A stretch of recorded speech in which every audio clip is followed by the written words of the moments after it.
ايه اللي ممكن يحصل، او انت شايف ايه اللي ممكن نعمله يعني، او ممكن يعمله حسام حسن يعني على الاقل يبقى منتخب شكله كويس في افريقيا؟ ما بقولكش احنا هنخش ناخد البطوله، بس على الاقل يبقى شكلنا مقنع. يعني يلعب كل لعيب في مكانه، تمام، دي اول حاجه. بجد دي اول حاجه، هيلعب كل لعيب في مكانه، واعتقد هو يعمل كده. بس هو برضه هيخش في المعضله اصلا الاساسيه، لو انت ازاي هتلاعب صلاح ومصطفى محمد وتريزيجيه وعمر مرموش مع بعض. اوكي تمام، نفس برضه المشكله اللي في الاهلي وزيزو. احنا نسينا زيزو. تمام، وزيزو وامام عاشور. تمام، لو خدت امام عاشور خد امام ومروان عطيه وحمدي انت هتلاعب ادي دول كده 8، ومن غير ما نحط باكات ومن غير ما نحط مدافعين.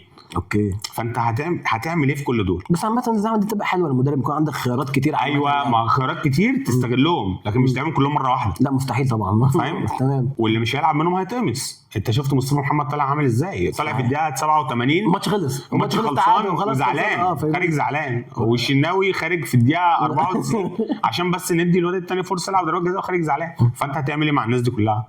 هي دي بقى الفكره. لو انت عرفت تقومهم مع بعض، واللعيب اللي يقعد احتياطي ما يبقاش زعلان ويبقى عارف ان هو عنده دور هينزل يأديه، وممكن الماتش اللي بعديه تبقى محتاجه هو الاساس عشان الخصم مثلا مختلف، تقدر تهندل الدنيا معاهم، ساعتها ممكن نعمل. انا حاسس هو في الملعب متكتف في حاجه غلط، وحاسس في عينيه اللي هو اصلا ما بيلعبش جناح. بالظبط ما بيلعبش جناح، لان زيزو اللي بيلعب يعني الى حد ما رامي شويه ناحيه الجناح، ووراه محمد هاني وصلاح ضمهم لجوه شويه، ومرموش مش عارف جاي بيلعب 9.5، ووراه تريزيجيه جناح لا كتير يعني لعيبه كتير.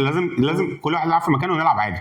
يعني هتلعب مثلا في نص الملعب يبقى مثلا مروان عطيه وحمدي فتحي، والثالث بتاعهم يبقى امام، ما يبقاش لا تريزيجيه ولا زيزو، ده لو انت ناوي تلعب كده. أيوه. وقدام مثلا هتلعب بصلاح يمين، يبقى مصطفى في النص، ومثلا مرموش او تريزيجيه شمال. تمام، ساعتها تركن زيزو، مش عشان مثلا زيزو او امام او تريزيجيه او لا، يبقى لازم نحطهم كلهم مع بعض. لا، يلعب كل لعيب في ساعتها ممكن تلاقي شكل المنتخب ونعمل حاجه.